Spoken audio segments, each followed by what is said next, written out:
Good afternoon. I'm James Zemaitis, the Director of Museum Relations at the New York Design Gallery R & Company. And I am coming to you live, once again, as always, from my bedroom in Mendham, New Jersey, for my fourth Zoom discussion in an ongoing series with American museums about groundbreaking design exhibitions of the past and present. Today's broadcast is the first one where I'm including an actual living artist in the conversation. I am joined today by Johnny Swing, live from his farm in Vermont, and by Kory Rogers, the Chief Curator at the Shelburne Museum in Vermont, who organized last year's retrospective at the Shelburne Museum in Vermont. You can keep that slide there, Kat. Kory's show that he did on Johnny last year was titled Johnny Swing Design Sense, and it was the first in a new exhibition series at the museum which explores the creative processes of innovative artists and designers working throughout New England today. For today's discussion, if you want to ask a question that we can try and take at the end of this session, probably 40 minutes in or so, please submit it via the Q&A button and not the chat button. And we've already received a few questions in advance, which we'll try and work into our chat. I would also like to ask you out there to be patient with us if the audio this afternoon is not always great. Both Johnny and Kory are coming to us from the Green Mountain State, i.e. the land of the dropped cell phone call. Welcome, gentlemen. First of all, I would like to share with everyone Kory's biography. Let's go back to that great slide of Kory here for a second in Johnny's exhibition. Kory received his master's from the Cooper Hewitt Smithsonian American Decorative Arts Program. He is the Chief Curator and the Francie and John Downing Curator of American Art at Shelburne Museum in Shelburne, Vermont. In addition to managing temporary exhibitions, he oversees the interpretation and installation of the Shelburne's staggering 100,000 works of art and design, ranging in date from the 18th century to the present day. His interdisciplinary approach to curation explores the connections between the museum's collection of historical art and artifacts and contemporary life. Kory's professional interests include, and I do think this is a perfect example of just how amazing the Shelburne's permanent collection is, his interests include the American circus, wildfowl decoys, duck decoys, English mocha-ware ceramics, 19th century horse-drawn vehicles, 20th century and contemporary furniture design, and contemporary jewelry. Over the course of Kory's 15 years working at the museum, he has organized a wide range of exhibitions, the themes of which include motorcycles, contemporary lighting, wildfowl decoys, hunting and fishing in American art, circus posters, kinetic outdoor sculptures. His current exhibition, which was up at the Shelburne when it closed down for our current health crisis, was Creature Comforts, Animals in the House, which featured both works from the museum's permanent collection as well as loans from contemporary makers. For those of you who are watching this, let's go back to that slide again, Kat, of the museum, who are fans of Johnny's work but might not have been to the Shelburne. As someone who has now visited the museum 5 times, I can tell you it is a national treasure. Founded by the ultimate collector, Electra Havemeyer Webb, in 1947, the museum is comprised of 39 distinct structures, most of them historical, as you can see in the landscape here, on 45 incredible pastoral acres in Shelburne, Vermont. There are world-class collections of American and French paintings, folk art, American material culture of all types, and one could plan an entire Vermont vacation around visiting this museum, and hopefully some of you will do so when it reopens near the end of the summer. Now, the briefest of biographies about Johnny Swing, since our conversation today will take a biographical path.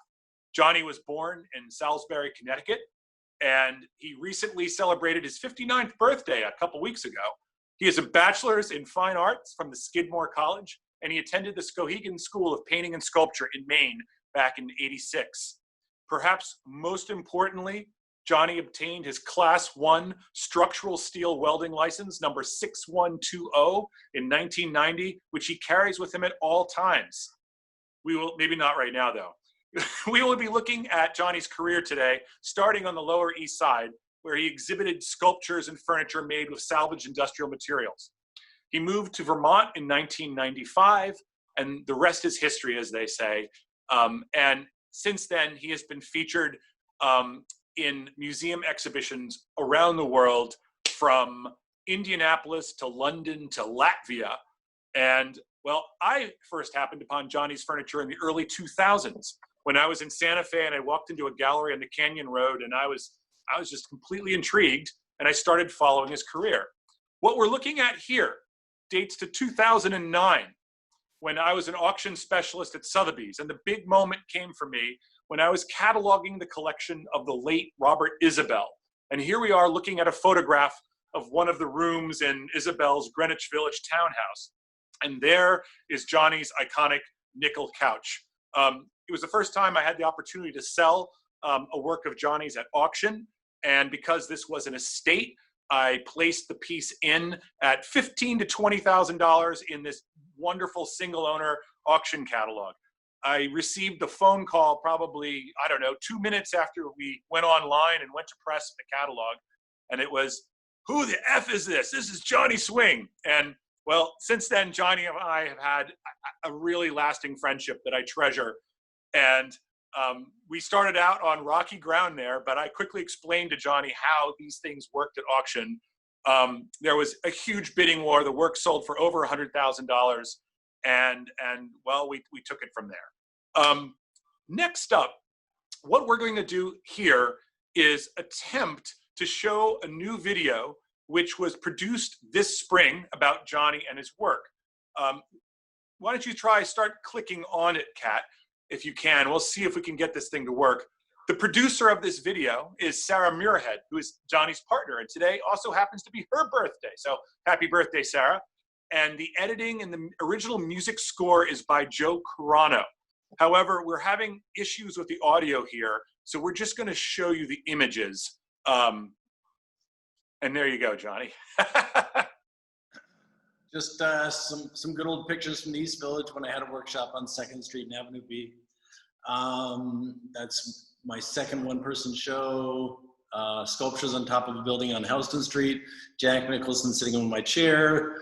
Street sign sculptures. The factory project. My young children who are old now. My workshop fading into my new workshop. And there's that interior. A couple newspaper clippings, name tag to my work, Murmuration, which was sort of a game-changing piece for me. Our love of, early love, the nickel couch. New piece, the Zittle. Acapellico table. Which is part of the new series, yep. This is another new piece of the new series, that's the Catch-A-Lot. Piece that just came up for auction at Christie's, me carving, the carved pieces. We'll go through all of this a little more detail in a bit, but this is just some quick overview just to give people an idea of how things work in my shop. Yep, and we'll be posting this video in the email that we will send to everyone after this, so you can hear the incredibly awesome spoken word and original score that was composed to this. It's really quite something. And I'm sorry we couldn't bring it to you here, but you will see it soon. Great. Thanks for sharing that, guys. Absolutely. All right, Kat, thank you very much. And let's move on to the next slide. So Johnny, you look like you're 16 years old here, but I guess you're actually in your 20s at this point. Tell us what's going on in these photos here as we kind of begin your career. I got a one-person show the October after I graduated from university, and pretty quickly, I was showing in galleries from 84 to 86, and then the sort of East Village gallery scene went from having 80 galleries down to about 3 within a couple weeks. I forget what the big change was, but everybody migrated to the Soho. And I just wasn't able to ride that wave because the work wasn't really mature enough, or it wasn't in the right vein of what neo-expressionism was happening at the time. And I had a workshop on the corner of 2nd Street and Avenue B where we paid $100 for rent, and we heated the workshop with scrap wood that we found. And Kat, show us the next slide here, actually. I think that's, yep. Is this it right here? That's the exterior of the shop. To to get into my tool cabinet, you had to go through 4 locked different doors. But the other picture, the previous picture, was a pretty rare shot of the inside of our workshop. and during that time, it was sort of a important growth period. I shared the studio with another artist who was mostly a street artist named Linus Carraggio. And he and I were bolting sculptures onto a parking signpost, which soon got added on with my future partners, John Carter and JJ Veronis. But the movement to the street sign sculptures was really, I sort of, you know, I need to fill a space, and at a certain point you can only make so much sculpture, and you know, it starts over, you know, it's different than paintings. You know, if you finish a painting and you can roll it up, or you can slide it into a shelf or whatever, but sculptures just sort of start becoming like a virus. And at that point, you know, I love to share my work. My whole mantra is just wanting to, I don't know if I'm clamoring for attention or if I just really love being with people, or, you know, what it is that drives me, but I want to share the work. And so the technique that we came up with was bolting sculptures on no parking signposts. And so that picture where you said I look like I'm 15, I'm actually 28. I used to, I'm actually almost 70, but the time in East Village was really a powerful time, because it drove me to sort of have my Gordon Matta Clark moment, where I realized nothing can stop me. You know, I'm mostly a metal artist, but whatever I find or whatever I have, you know, is what I need to make stuff. And, you know. And here, Johnny, yeah, I have to say, if I may interrupt for a second, you know, one of the maybe bright spots of this recent pandemic was that you and your team took some time to basically build an archive of your early career. All these clippings which had just been hanging out in your barn and your studio here. And this particular one, in the great Metalsmith magazine, authored by Joan Carr, who is a tremendous art historian of wrought metal. She's known for her work on Edgar Brandt, among others. Tell us about what this article is about here, titled basically The Three Johns, you, John Carter, and JJ. Yes. So we went from doing the street sign sculptures, which was an effort to share the work, and we ended up becoming sort of garnering a lot of attention, and for the right reasons, because we were making fun stuff and sharing it. And we slowly, every time we went out, we ended up having a film crew, you know, whether it was Japanese or German, or, you know, at one point it was Fox National News.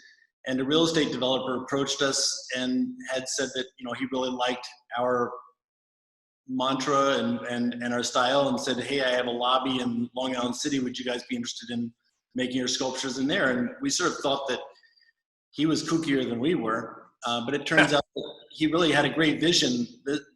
His second project was Chelsea Market. So this was a project that was worked on for 2.5 years and was really kept under wraps until it ended up in a federal lawsuit. At one point, it was covered by the New York Times in the style section. Oh yeah, let's click to that page right there, Kat. And it's sort of, the article in the style section was the whole front of the style section, but when it ended up in the lawsuit, the New York Times asked us if we had any pictures, and I said, actually, you guys have a few pictures, because when you sent your photographer over for the style section, she took 37 rolls of film. So it was 18,000 square feet of walls, floors, ceiling, you know, mechanized sculptures. And look at this fish, is 65 feet long, and you walk under it. It was a pretty magnificent project. Wow.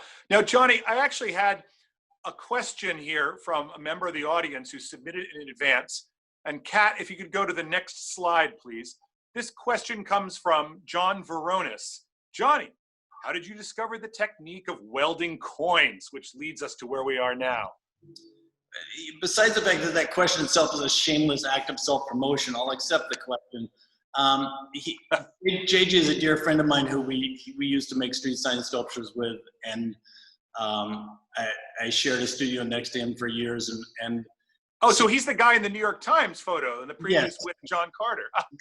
And it was in his studio that I saw my first welded coin. And I continually feel my appreciation for letting him steal his technique.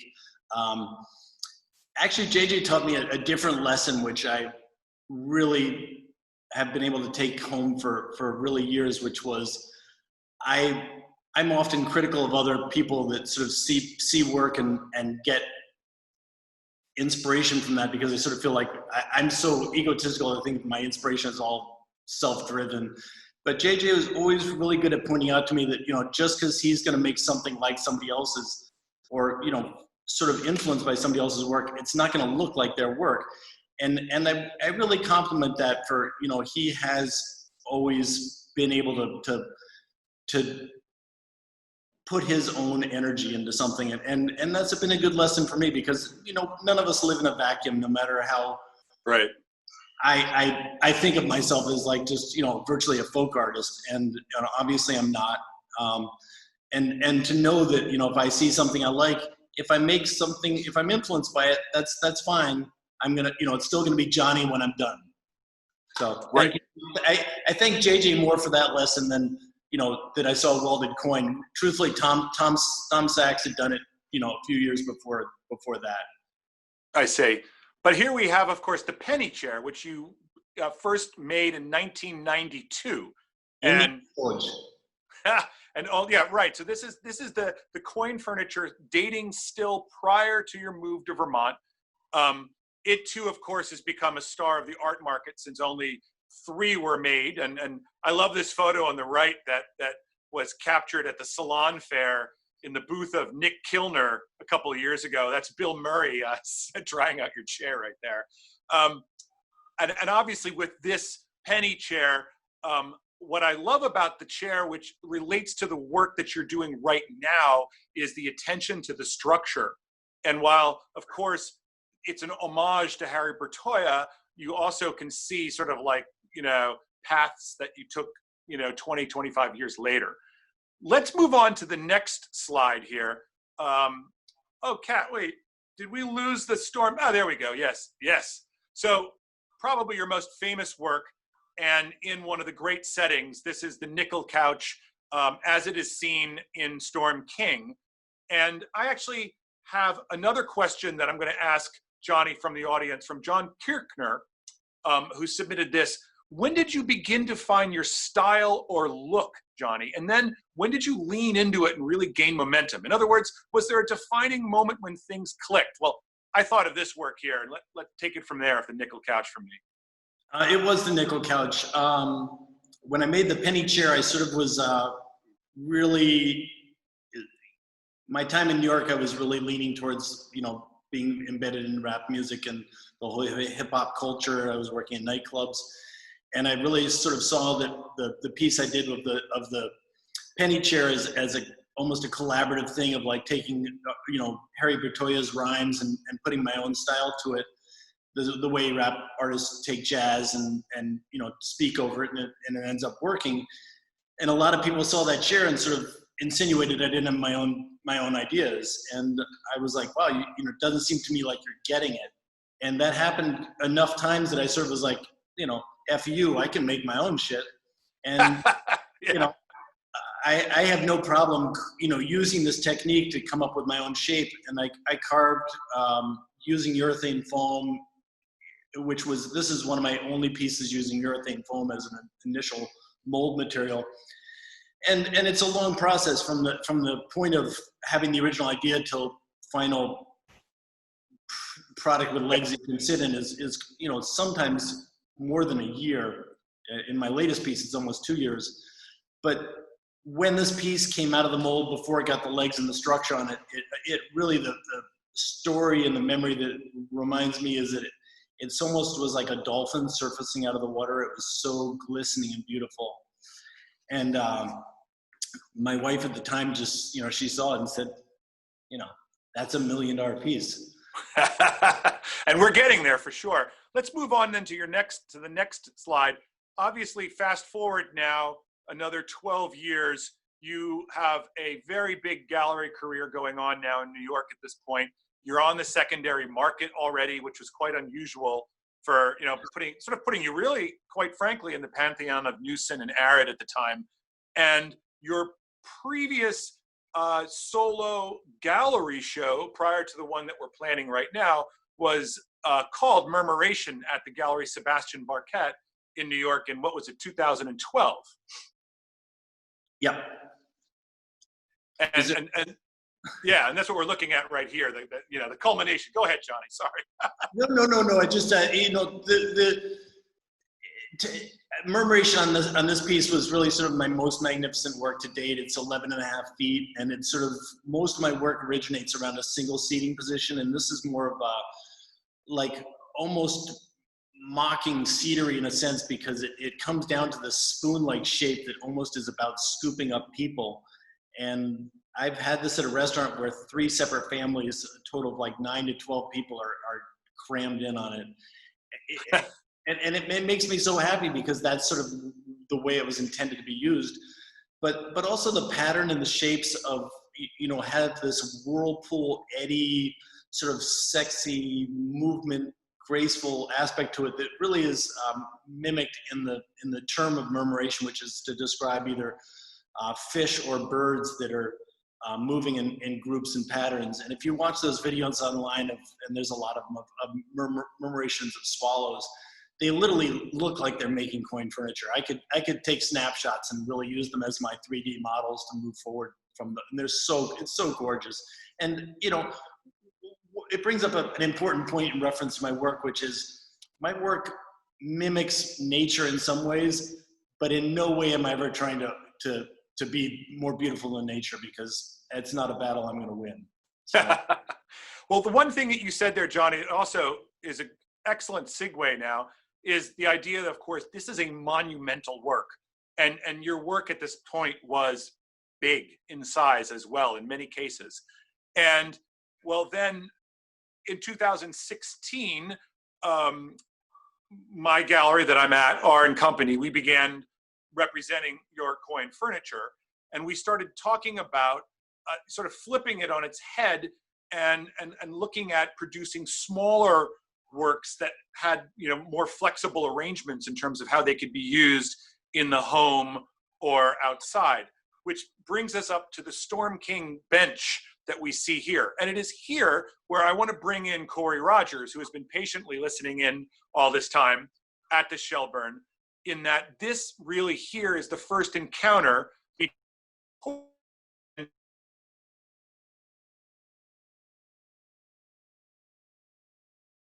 solo exhibition. Sure, thank you so much, everyone. So our brilliant associate curator at the time, Carolyn Bauer, wanted to do an exhibition where we were bringing artist-made benches into the museum's landscape. And so she worked with James at the gallery and with Johnny to bring the Storm King bench to our Bostwick garden. And you can see that it's installed here. I had been aware of Johnny's work for probably this entirety of my 16 years in Vermont, and I just had never had the opportunity to meet him. And as part of this exhibition, we had this lecture series where we would invite the individual artists to come and they would talk to audiences. And unfortunately for Johnny's talk, it was myself, my husband, and a coterie of his friends, maybe 5 or 6 other people. And this was embarrassing to me because, here we have this major furniture designer artist who's working in our state and we couldn't represent. And so, after listening to him talk, it was like the perfect combination of bravado and self-deprecating humor and knowledge. And so I became inspired by his enthusiasm for his work and the materials he used and the techniques, that I think I walked up to him afterwards and said, "We're going to do a show of your work." And so that's how I was making it up to him. And if I might have said, I hope it's better intended than this. Can we go to the next slide, please? Thank you. And so when we were thinking about what would we do, we wanted to do something that was sort of like a mid-career retrospective, but we also wanted Johnny to have a venue for his contemporary or his current works, the things that he was experimenting with. So we broke the gallery up into 2 sections. The first half was basically the retrospective area, and we really wanted to include everything that he had done. So in this one image, you can see we have the wall of lighting in the background that he created earlier. I think it was earlier in 2000s. And then you have a chair that was sort of an experimental chair with these beautiful rings that at the time I saw it in his studio, it was covered with these little stress balls that he was using sort of as this makeshift upholstery. And then the chair itself is sitting on his dollar bill carpet, which is pretty amazing. And so this was the way you entered into the gallery. This was the introduction to him. If we can go to the next slide, you'll see that what we did was we wanted to show not only the beautiful finished pieces, but we also wanted to incorporate the tools that he used, in particular those gorgeous molds that he uses to form the coin furniture.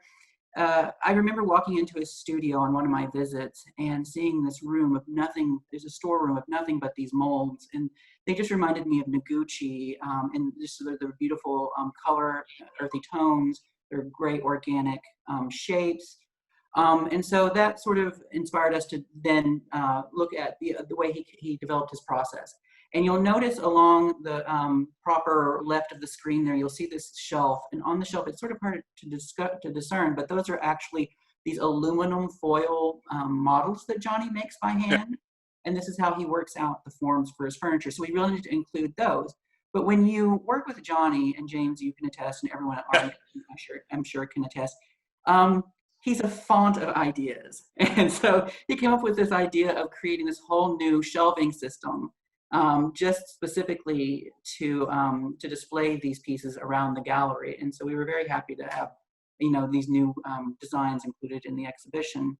If we can go to the next slide, you'll see that the center of the gallery really was dominated by the Cora L mold that he uses to make that chair. And I always loved the story behind that. Johnny talks about how he was in South America and he had a fever dream about flying on a bird. And so he wanted to create a chair that looked like a bird so he could emulate his dream. And then if you continue to go through the slides here. Oh, I was hoping it was the image of I couldn't remember the sequence of the bird chair itself, but this is the back half of the installation, and this is where I really wanted to showcase Johnny's process, what we saw in his studio.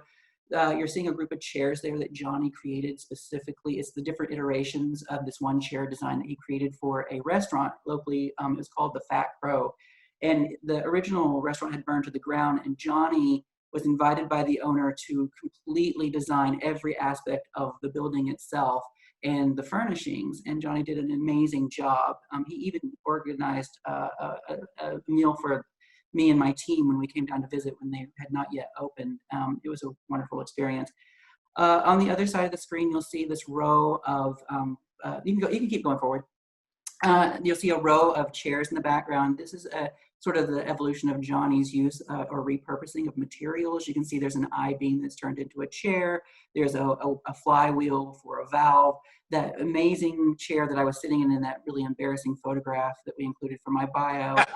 It's actually this footrest for a dentist chair. And so you can see that Johnny has always had this amazing sense of humor and a sense of knowing how to play around with materials and with forms. And one of the things I'll mention just quickly, you can see here is the boom for the crane lamp that Johnny designed, again, specifically for this exhibition. And this came about from a conversation we were having at that restaurant about the structure of a table that he had designed that was a self-leveling. It's really ingenious. Turnbuckles that he designed so that you don't have to deal with the wobbly table. And so out of that conversation, this lamp was born, and Johnny was literally putting it together or had just finished it the day the exhibition had opened. So we were very happy to be able to include it. We can keep moving forward. I love this photo, Kory. I love the assemblage of Johnny's collecting. I wish I could take credit for this. Our exhibit preparator, Susie Zahner, saw and admired Johnny's collection of ambles and his forms that he uses. And so by that simple comment, Johnny one day just showed up during installation with a truck full probably of 2 tons of anvils that we then installed in that section of the exhibition. And we don't have it, but there was this really amazing photograph of this kid who couldn't be more than like maybe 7 or 8 years old. And he's standing in front of this display and he's doing his yoga poses. It's pretty spectacular. We can continue on. Again, this is Johnny's work where he's using that lattice work crane-like boom. You can see he's using the turnbuckles there to level out the stool, which was really amazing. You can keep going. And then this is just an overview of the first part of the gallery. We tried not to use too much ambient lighting. We really wanted Johnny's lighting fixtures to provide the biggest source of light in the show. Keep going, if you don't mind. And this is one of my favorites of all times. For those of you who don't recognize this gentleman, this is George Marcus, the design historian, who just so happens to live in Vermont. Everyone seems to, at some point in their life, land into the state. And George is a great patron of the museum. And I just love how George is sitting in this chair because I think he's sort of getting it right, Johnny, correct? If you're comfortable, you're getting it right. Okay. It's very comfortable, and I love that it has these integrated tables. So you can see George is using it to rest his drink. And then the next slide. Shelves for your bitches. But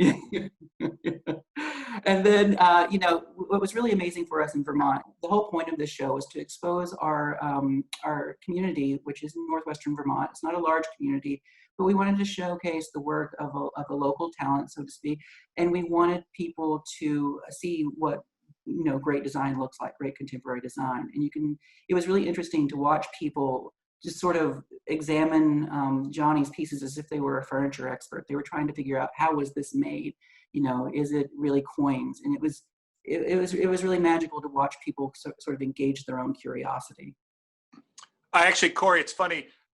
A woman in the comments here just named Sue Hale just said also that she'll never forget that on the opening night of the exhibition, you and Johnny let a kid just basically hop over the rope into the installation to sit on something and try it out. And that she just thought it was like one of the great moments, you know. We're not going to encourage that kind of behavior, but you know.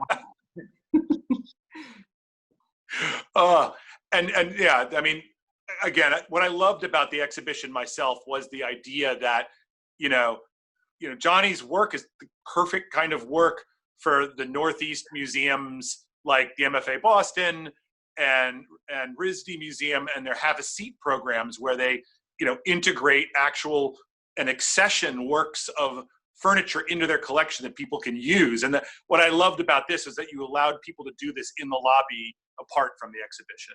That was really Johnny's idea. Our registrars and conservators did not want us to do that, obviously, but you know, Johnny's work it's bomb-proof.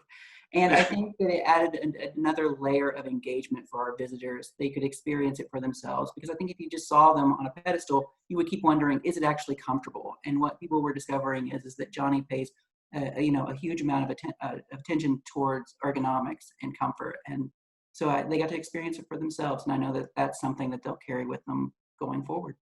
Now, Kory, I'm going to interrupt again. And Kat, let's go to the very next slide, because I put this sort of purposefully here because I remember, you know, attending the opening, and Johnny, I hadn't seen Johnny that day or visited his studio on the way up, I think, just yet. And Johnny basically being like, well, there's the next major work. And I was like, you included it in the show? Like, literally? You haven't even made it yet. And I love this because here is literally prototype number 1 and the drawings of what we're going to be looking at the end of this. Yeah, this was amazing. I can assure you that's not how we display objects on milk crates at Shelburne Museum, but Johnny wanted it to be authentic. He wanted it, their designs, or their positioned specifically to support what he was carving at the time. And he literally emptied out his entire studio for this exhibition. It was really an extraordinary act of kindness. And what we loved about this piece is that you could see that Johnny's work was moving into a new realm. He was starting to think how the pieces actually relate to each other. You know, they're more modular, it's a modular system. At first, we thought this looked like an egg, but seeing the finished piece, you're right. It looks very much like some kind of aquatic creature. It's just a really beautiful and extraordinary piece. And I'm just very happy that we could at least showcase the early stages of what Johnny has made. Now, Johnny, let's move to the next slide, and let's give the audience a 2 to 3 minute summary of the steps that you take to make a piece using this photo and then the next photo, which is about the molding process. I'm going to jump backwards for 1 sec, just to say this style, the style of work isn't really me. Like when I was a Skowhegan, my goal was to make 1 piece a day. So, really to graduate into a system of my life revolves around maybe 1 piece every couple of years is really, there's a lot of manic other things that happen during the same time. But this is a really slow, deliberate process, surprisingly driven by function. I have sort of a mantra where, it's not a chair unless it's comfortable. And during this process with the carving of styrofoam, where I buy the blocks of styrofoam in 4x4 by 24-foot blocks and cut them up with a hot wire, run off my welding machine, I then, from those tinfoil forms that Kory was showing, I just rough out shapes. And during the roughing out of the shape there better be one place where your back is supported and you're able to relax. So that's really where I go from there. And the smaller work becomes quite a bit more complicated because, really chairs are smaller and there's not a lot of other stuff happening in a smaller chair besides that one comfortable spot. So it's, this is the carving process, and it goes on, for a while. It can even go on after the next layer which is after the foam. I cover the work I paint it, and then I use epoxy resin with fiberglass in it to strengthen it, and then I use all. Kat, let's go to the next slide, please. 1 second. Sorry, Johnny. Did you skip over one, Kat? There we go. There we go. There we go. That's all the pieces broken apart of the third iteration of the foam pieces. This is post-concrete casting. The concrete is where you see those green sections. They've had some disintegration due to the casting process. But each one of these pieces needs to be cast in concrete because I weld my coins inside a concrete form. And the best way to describe the concrete forms is they almost look like swimming pools for, Barbie. They're these beautiful swooping negative chairs, and that's where the coins are laid up. Lots of times people ask me if I just press sheets of welded coins into them, and no, each coin is put in there one at a time and welded to the next one, and then the next one's welded to that, and it's just sort of like a virus that grows. And luckily I have patient people that help me along with this part of the process. It's not. Johnny, let's bring us back a couple slides to the Shelburne where we see the foam again. And I want to look at the drawing that is on the wall in the back, because this drawing, of course, is Johnny's first stabs at creating this organic nest of forms. And Johnny, I guess it's like right here, talk to us about what you've arrived at now in terms of a title and a theme for this new body of work. I've always been, like the murmuration of fish and birds. I've always loved sea life. I spent a lot of time in Maine as a child. My mother was a seascape painter, mostly focusing on weather and the ocean. And, just tide pools. I spent a lot of time wandering in the water, and nothing's more bizarre and abstract and curious than sea life, so these forms just slowly started to become more and more like sea creatures to me as I was working on them, and I was able to sort of come up with names that didn't over define the work, but sort of empowered them in their own direction that they were heading. For example, the one that you're seeing sort of in the upper left, it looks a lot like a manta ray, and so the naming work is very tricky. It's on a good day it's fun, on a bad day it's just you just feel like you're being heavy-handed and corrupting the whole process and risking being either too smart or too dumb, and it's very. I love naming work, but boy, sometimes I've got to step back and try it a second time. The final process of naming these, I couldn't be happier. I think that it helps each work stand alone, and it also helps each work sort of fit together. The final name for the whole piece is Septem Maria, which is Latin for the 7 Seas. And Kat, could you move us to the final slide, please? And then we're going to let Johnny continue here. I'm going to interject this, though, to give people a sense of where we are now. This is a couple weeks ago. The final process is the polishing after everything else in terms of the welding. We didn't really show the welding part of this, I have to admit. And here is Johnny and Sarah dropping off the first of these finished works called Septem Maria at our warehouse in Brooklyn, with us observing our proper social distance and masking. That's Bryce, our handler. And I took the photos of this to capture the aerial sense of how these pieces work.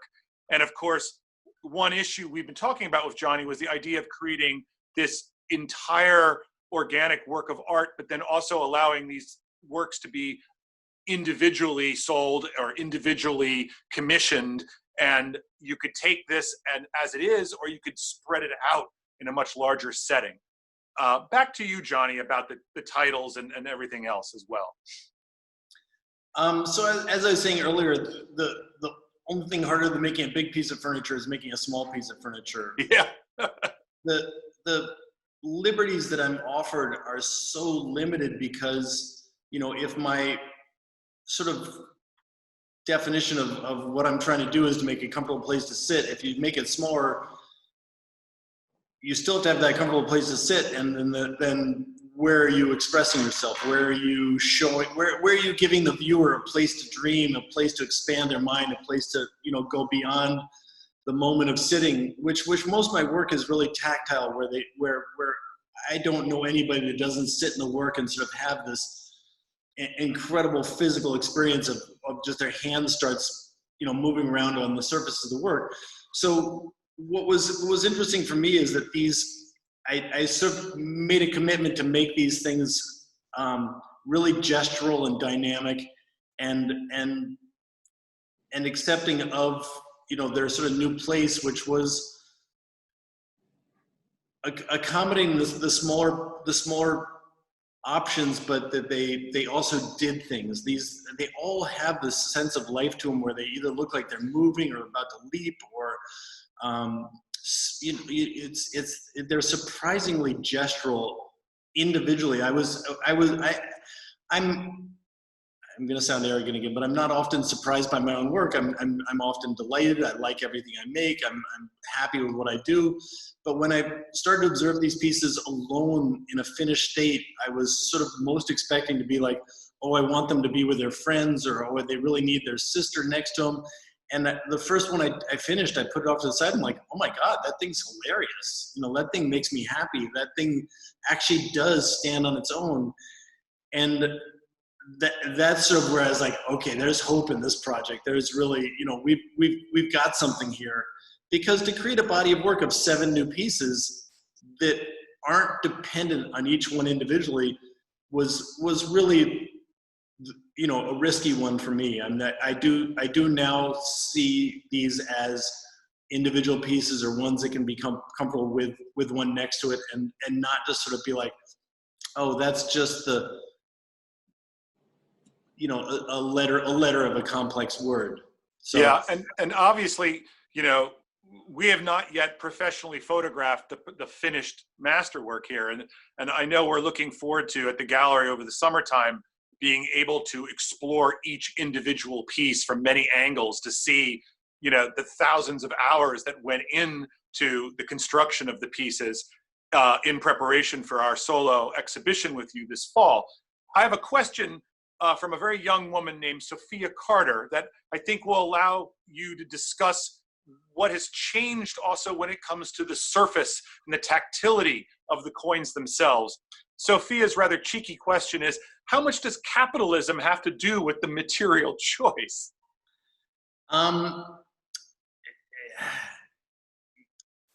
not to smack this dear child down, but I'm really materials driven. I mean, I can't believe how sort of 1960s of a statement that is. And I see the coins almost more in a raccoon sense of as shiny objects necessarily than the value that they have. I have matured into the realization that the objects I use to make my work are so dynamic with the fact that they're little sculptures themselves and the fact that they have actual value. And I'm always reminded by that by new viewers of the work where they walk up and they just immediately are either disgusted or enlightened by the fact that I make work out of money. Whether I'm capitalism driven, I'm the only, the definition of like question sort of is more, I like money, you like money, we all like money. Would this work have happened any differently in a socialist or a more communal or a barter type system? I mean, I think every society has something that they trade to represent value. And, if I took that object and I made something out of it, it would still have the same complex definition of tying up, I'm literally like, yeah, my money's all tied up in furniture.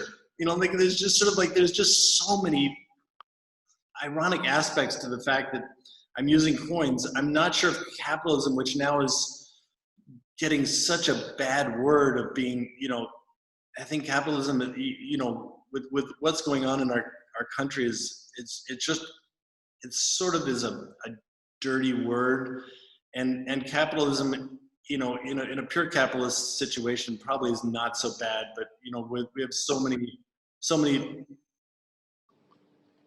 many odd leveling mechanisms that are giving it a peculiar leg up where Exxon is then, more powerful than the country itself. I don't know. Right. Yeah. The coins are beautiful. We can all agree. Yeah. But obviously what you didn't mention here as well is that you have actually, through a pressing process, actually pressed the life out of the coins, creating this much more of a ghostly, beautiful work. What is the currency that we're looking at here? And this leads to a question from the audience. What's your favorite coin to work with? Perhaps that's a good technical question, actually. So the coins in this piece are nickels that have been altered. I'm running them through a squishing machine, which is as close to my sort of childhood rebellious trick, which we all had when we were younger, which was to put coins on railroad tracks. But I can't imagine the miles of masking tape that I'd need to do to squish enough coins to make a piece, and at some point someone's going to get upset. So I purchased a rolling machine and pressed them to, a thickness that sort of left them with somewhat of a ghost-like image, but also, almost an antiqued aspect. But also, really, what was most important for me was to sort of change the shape. And by changing the shape, your mind, your eyes have an incredible ability to comprehend standard shapes, meaning a square, a triangle, a hexagon is a rectangle. You're immediately just you run through it. These are now organic shapes. They're almost like pebbles, and so when you look at the work, your eye starts fussing with them almost the way you do with fire or the way you do with looking at water, where you can't put those patterns together, and it's a little bit more bringing it back more towards actually found objects. I see. Yeah. I'm also making the objects more my own. I'm sort of putting, I don't mean putting my own stamp on them, but I mean they're then something that I have changed to become more of what I'm looking for in the work, which is, smoother, shinier, yummy surfaces. Gotcha. I have one final question from the audience, I think, and then I'm going to turn it back to Kory just for one more minute in our last minutes here. But it's a good question from Peter Gleason, which every artist gets asked, of course.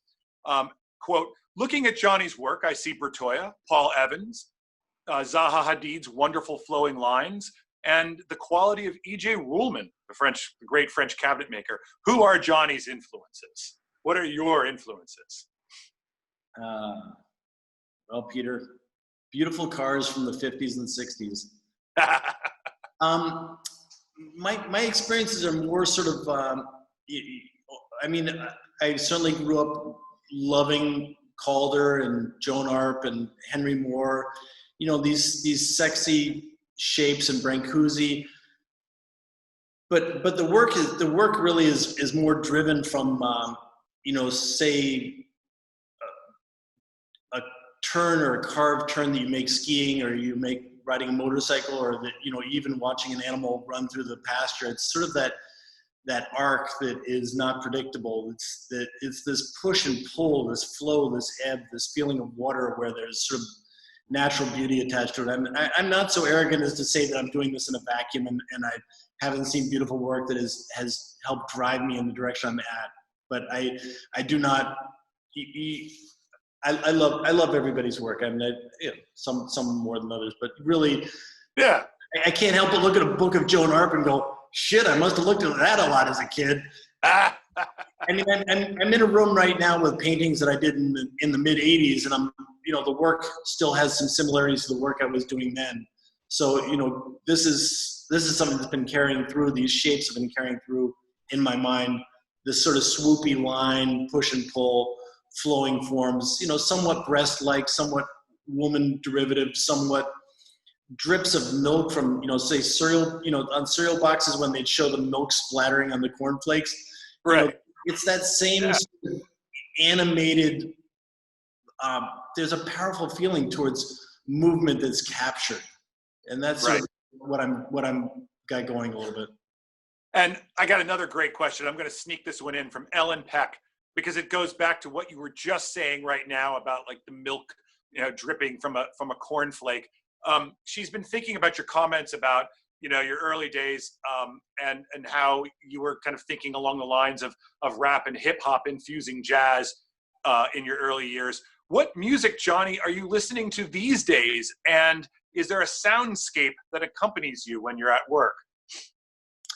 I actually just gave my record collection away because I found it to be a burden. I felt guilty for not listening to my records anymore.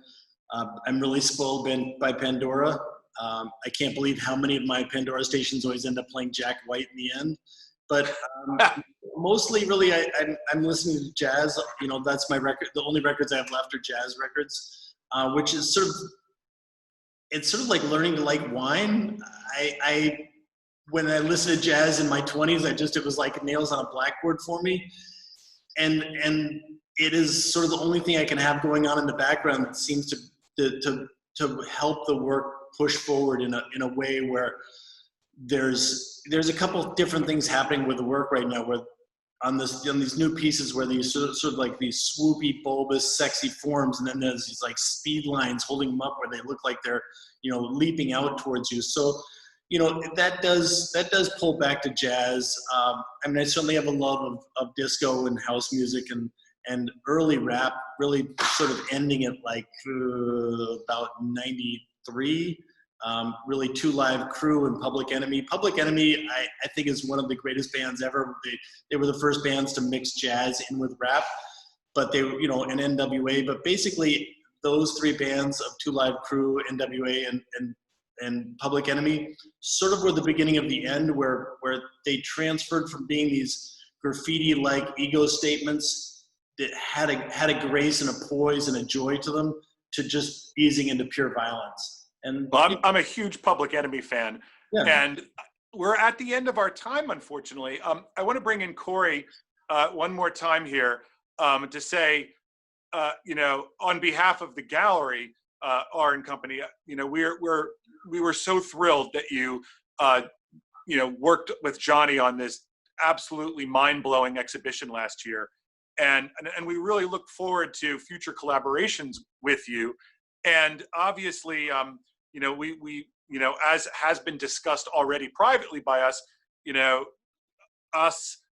some of Johnny's friends and Johnny himself, you know, we're going to be donating, you know, one of those Storm King benches to the Shelburne Museum, as you are well aware of. And you know, it's something to look forward to when we get out of this sort of still shut at home, terrible climate that we're in right now. Yes, the museum is eternally grateful for your generosity, and it's the added layer of using the bench as a memorial for Johnny's late partner, Jen, is a really sweet gesture. We're very appreciative of it. Yeah, I'm really looking forward to that future time, that dedication or something like that down the road. And thank you again, gentlemen. Kory Rogers of the Shelburne, Johnny Swing, the artist, and thank you all out there, especially for your terrific questions and for joining us here on this Friday afternoon. Have a great weekend, everybody. Thank you, James. Thank you, Kory. Bye. Bye.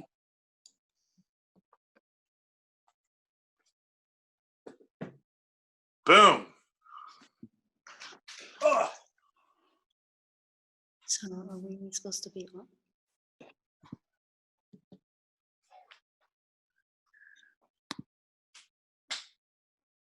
Hi, James. Am I still there? I gotcha.